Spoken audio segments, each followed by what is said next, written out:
కాకుమాను మండల వ్యవసాయ అధికారి కె కిరణ్మయ్ వల్లూరు చినలింగాయపాలెం, కేబీపాలెం, కొల్లిమర్ల గ్రామాలలో నీటి ముంపు గురైన వరి పంట పొలాలను పరిశీలించారు.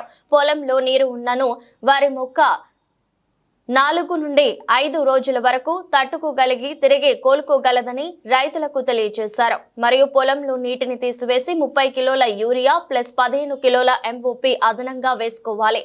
BLB వచ్చే అవకాశం ఉంది కనుక పొటాష్ తప్పనిసరిగా వేసుకోవాలి. నేరుగా వత్తిన వరిలో నెల రోజుల లోపు ఉన్న పంటలో మొక్కలు చనిపోయినట్లయితే అక్కడ ఒత్తుగా ఉన్న చోట మొక్కలు పీకి నాటుకోవాలి లేదా నారు తెచ్చుకొని నాటుకోవాలని రైతులకు సూచించారు. అన్ని రైతు సేవా కేంద్రాలలో ఈ క్రాప్ బుకింగ్ జరుగుతుందని, రైతులు అందరూ ఈ క్రాప్ బుకింగ్ చేయించుకోవాలని మరియు తప్పనిసరిగా KYC చేయించుకోవాలని రైతులను తెలియజేశారు. ఈ కార్యక్రమంలో VAAలు హేమంత్, త్రినాథ్, మేఘన, సంధ్య, MPEO ప్రసాద్ మరియు ఆయా గ్రామ రైతులు పాల్గొన్నారు.